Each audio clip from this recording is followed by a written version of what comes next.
ഗ്രഹനില ചിന്തനം എന്ന യൂട്യൂബ് ചാനലിൻ്റെ മറ്റൊരു അധ്യായത്തിലേക്ക് സ്വാഗതം. ഇന്നിവിടെ വിശകലനം ചെയ്യുന്നത് 12/1/2007 ജനിച്ച ഒരാളുടെ ഗ്രഹസ്ഥിതിയാണ്. ചിത്തിരയാണ് നക്ഷത്രം. അസുരഗണത്തിലുള്ള നക്ഷത്രമാണ്. പുരുഷ ജാതകമാണിത്. ഇദ്ദേഹത്തിൻ്റെ അമ്മയാണ് എന്നെ വിളിച്ചിരുന്നത് ഇദ്ദേഹത്തിൻ്റെ കാര്യം ചോദിക്കാനായിട്ട്. ഇപ്പോൾ പഠിച്ചുകൊണ്ടിരിക്കുന്ന വിദ്യാർത്ഥിയാണ്. ഇദ്ദേഹത്തിൻ്റെ ഗ്രഹനില പരിശോധിക്കുമ്പോൾ വൃശ്ചിക ലഗ്നം, ലഗ്നത്തിൽ ഗുരു ഗുളികൻ, 2-ൽ സൂര്യൻ കുജൻ, 3-ൽ ബുധൻ ശുക്രൻ, 4-ൽ രാഹു, 5, 6, 7, 8 ഭാവങ്ങൾ ശൂന്യം, 9-ൽ ശനി, 10-ൽ കേതു, 11 ശൂന്യം, 12 ചന്ദ്രൻ, 12-ൽ ചന്ദ്രൻ. ഇതാണ് ഇദ്ദേഹത്തിൻ്റെ ഒരു ഗ്രഹസ്ഥിതി. ഇദ്ദേഹത്തിൻ്റെ ഗ്രഹനില പരിശോധിക്കുമ്പോൾ ഞാൻ പറഞ്ഞു ഇദ്ദേഹം പഠിച്ചുകൊണ്ടിരിക്കുകയാണ് എന്ന് പറഞ്ഞു. പഠനത്തിലൊക്കെ സ്വാഭാവികമായിട്ടും അല്പം ഉഴപ്പലും അല്ലെങ്കിൽ അല്പം അലസതയും കാര്യങ്ങളും ഒക്കെയുള്ള ഒരു സമയത്തിലൂടെയാണ് ഇദ്ദേഹം കടന്നു പോയിക്കൊണ്ടിരിക്കുന്നത്. അതുമായി ബന്ധപ്പെട്ടാണ് ആ അമ്മ എന്നെ വിളിച്ചത്. ഇദ്ദേഹത്തിൻ്റെ ലഗ്നത്തിൽ ഗുരുവുണ്ട്, നല്ലത് തന്നെയാണ്. പക്ഷേ അവിടെ നിർഭാഗ്യവശാൽ ഗുളികനുണ്ട്. അത് അങ്ങേയറ്റം മോശവുമാണ്.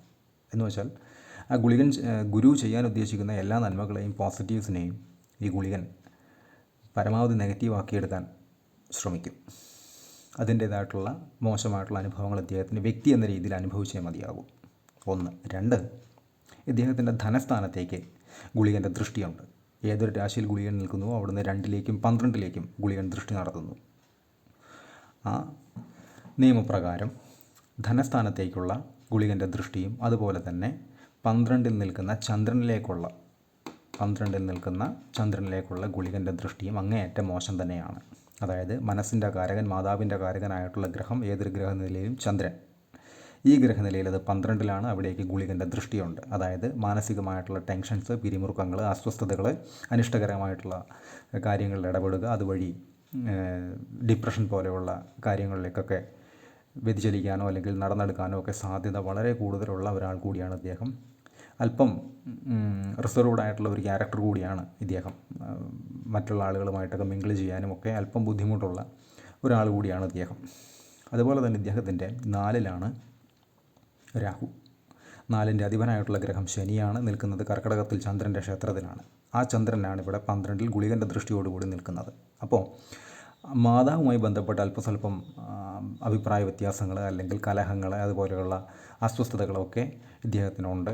അത് ഇദ്ദേഹം എടുക്കുന്ന പല നിലപാടുകളോടും അത് തെറ്റാവാം, ശരിയാവാം, അമ്മയ്ക്ക് യോജിക്കാൻ കഴിയാറില്ല. അതുപോലെ തന്നെയാണ് തിരിച്ചും. അമ്മ ഇദ്ദേഹത്തിൻ്റെ കാര്യത്തിലെടുക്കുന്ന നിലപാടുകളോട് അദ്ദേഹത്തിനും ഈ കുട്ടിക്കും യോജിക്കാൻ കഴിയാറില്ല പലപ്പോഴും. അതിനെ തുടർന്നുള്ള അസ്വസ്ഥതകളും അസ്വാരസ്യങ്ങളുമൊക്കെ അവർക്കിടയിലുണ്ട്. അതുപോലെ തന്നെ ഇദ്ദേഹത്തിൻ്റെ 10-ാം ഭാവാധിപനായിട്ടുള്ള ഗ്രഹം സൂര്യൻ 2-ൽ കുജനോടൊപ്പം നിൽക്കുന്നു, വ്യാഴത്തിൻ്റെ ക്ഷേത്രത്തിൽ. ഇദ്ദേഹത്തിൻ്റെ 10-ൽ കേതു. 10-ൽ കേതുവൊക്കെയുള്ള ആളുകൾക്ക്, പല ആളുകൾക്കും കണ്ടുവരുന്ന ഒരു സാമാന്യ ഫലം എന്ന് പറയുന്നത് അവർക്ക് ഇഷ്ടപ്പെടാത്ത തൊഴിൽ മേഖലകളിൽ ഏതെങ്കിലും സാഹചര്യവശാലോ ജീവിതത്തിൻ്റെ കൈപ്പേറിയ അനുഭവങ്ങൾ കൊണ്ടോ ജോലി ചെയ്യേണ്ടതായിട്ടുള്ള ഒരവസ്ഥ പല ആളുകൾക്കും കണ്ടുവരുന്നുണ്ട്. 10-ലെ കേതു ഒരു പ്രധാന കാര്യം, അത്തരമൊരു കാര്യം പല ഗ്രഹനിലകളിലും ചെയ്യുന്നുണ്ട്. ഇദ്ദേഹത്തെ സംബന്ധിച്ചും ഈ പറയുന്ന ഒരു ഫലം അനുഭവത്തിൽ വരാനുള്ള സാധ്യത വളരെ വളരെ കൂടുതലാണ്. അദ്ദേഹത്തിന് ഇഷ്ടപ്പെടാത്തതോ അദ്ദേഹം എക്സ്പെർട്ടൈസ്ഡ് ആയിട്ടുള്ള മേഖലയിലോ അല്ലാതെ മറ്റെന്തെങ്കിലും ജീവിക്കാനായിട്ടോ അല്ലെങ്കിൽ സാഹചര്യവശാലോ ഒക്കെ തൊഴിൽ ഏർപ്പെടാനുള്ള ഒരു സാധ്യത ഇതിലുണ്ട്. അതുപോലെ തന്നെ മറ്റൊരു പ്രധാന കാര്യമെന്ന് പറയുന്നത് ഇദ്ദേഹത്തിൻ്റെ വിവാഹവുമായി ബന്ധപ്പെട്ടിട്ടുള്ള കാര്യം. ഇദ്ദേഹത്തിൻ്റെ 7-ാം ഭാവം എന്ന് പറയുന്നത് ഇടവമാണ്. ഇടവത്തെ ഭരിക്കുന്നത് ശുക്രൻ 3-ൽ ബുധനോടൊപ്പം നിൽക്കുന്നു. 7-ാം ഭാവാധിപൻ ശുക്രനായതുകൊണ്ടും അത് ശനിയുടെ ക്ഷേത്രത്തിലാണ് എങ്കിൽ പോലും ബുധനോടൊപ്പം നിൽക്കുന്നത് കൊണ്ടും മുൻപരിചയമുള്ളതോ അല്ലെങ്കിൽ റിലേഷനിലായ ശേഷമുള്ള വിവാഹമോ അല്ലെങ്കിൽ തീർത്തും ഒരു പ്രണയ വിവാഹമോ ഒക്കെ ആയിരിക്കാനുള്ള സാധ്യത വളരെ കൂടുതലാണ്.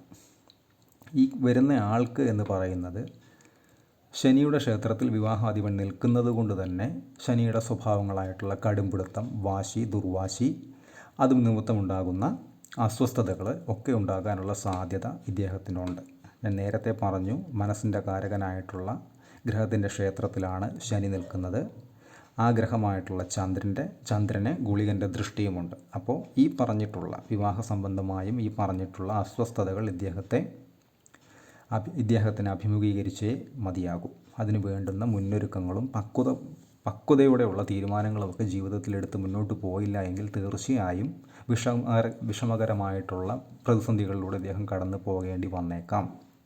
അതിനൊരു വലിയ സാധ്യതയും ഈ ജാതകം, ഈ ഗ്രഹനില പറയുന്നുണ്ട്. അതുപോലെ തന്നെ ഇദ്ദേഹത്തിൻ്റെ ശനിയിലേക്ക്, അതായത് 6, 7, 9, 12 രാഹു നിൽക്കുന്ന രാശിയിൽ നിന്നും ഏതൊരു ഗ്രഹനിലയിലേക്കും ദൃഷ്ടി ചെയ്യുന്നത്. അതുപ്രകാരം ഇദ്ദേഹത്തിൻ്റെ ശനി നിൽക്കുന്നിടത്തേക്ക് രാഹു 1, 2, 3, 4, 5, 6 ശനിയിലേക്ക് രാഹുവിൻ്റെ ദൃഷ്ടിയുമുണ്ട്. അതും നല്ലതല്ല. ആ ദൃഷ്ടി എന്ന് പറയുന്നത് കർക്കിടകത്തിലേക്കാണ്, മനസ്സിൻ്റെ കാരകനായിട്ടുള്ള ഗ്രഹത്തിൻ്റെ പൊസിഷനിലേക്കാണ്. അപ്പോൾ അതും ഈ പറയുന്ന നെഗറ്റീവ്സിൻ്റെ ആക്കത്തെ കൂട്ടാൻ പ്രേരകമായിട്ടുള്ള ഒരു പ്രധാന കാര്യം കൂടാണ്. ഇദ്ദേഹത്തിൻ്റെ ദശകളെന്ന് പറയുന്നത് കുജദശയിലായിരുന്നു ജനനം.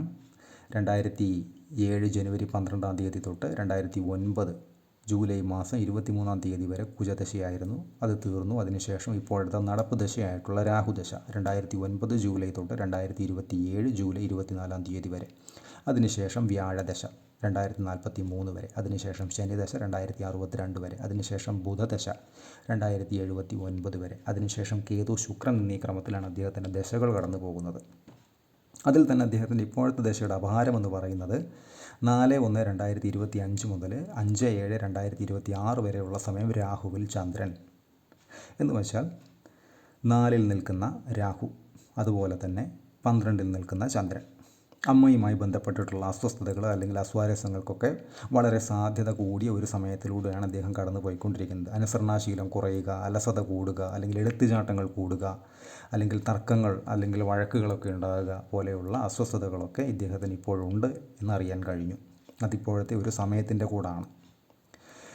അതിൽ മറ്റൊരു കാര്യം കൂടെ പറയാനുള്ളത്, ഇതിൻ്റെ ഗുരുദശ, അതായത് രാഹുദശയ്ക്ക് ശേഷം വരുന്ന 2027 രാഹുദശ തീരും. അതിനുശേഷം വരുന്ന ഗുരുദശ പൊതുവേ നല്ല പൊസിഷൻസിലൊക്കെ വലിയ തെറ്റില്ലാത്ത രീതിയിൽ ഗുരു വ്യാഴം നിന്ന് കഴിഞ്ഞാൽ നല്ല ഫലങ്ങൾ തന്നെ, വളരെ പോസിറ്റീവായിട്ടുള്ള ഫലങ്ങൾ തന്നെ ഒരുപാട് ആളുകൾക്ക് കിട്ടുന്നുണ്ട് ആ സമയത്ത്. പക്ഷേ ഇദ്ദേഹത്തിൻ്റെ ലഗ്നത്തിലാണ് ഗുരു എങ്കിലും അത് ഗുളികനോടൊപ്പമാണ് നിൽക്കുന്നത്.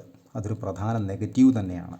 ലക്ഷം ദോഷവും ഗുരു ഹന്തി എന്നുള്ള തിയറിയൊക്കെ ഉണ്ട്. അതായത് ഏതൊരു ഗ്രഹനിലയിലും ലക്ഷം ദോഷങ്ങൾ നിന്നിരുന്നാലും നല്ല പൊസിഷനിൽ ഗുരു നിന്ന് കഴിഞ്ഞാൽ ആ ദോഷങ്ങളെല്ലാം വകഞ്ഞു മാറ്റി മുന്നോട്ട് പോകാനുള്ള ഒരു സാധ്യത ഗുരു തെളിയിക്കും എന്ന് പറയുന്ന ഒരവസ്ഥയുണ്ട്. എന്നിരുന്നാലും ഇവിടെ ഗുരു നിൽക്കുന്നത് ഗുളികനോടൊപ്പമായതുകൊണ്ട് പവർ കുറഞ്ഞ അല്ലെങ്കിൽ പ്രസരിപ്പ് കുറഞ്ഞ ഒരു വ്യാഴത്തെ വേണം നമ്മൾ മുന്നിൽ കാണാനായിട്ട്.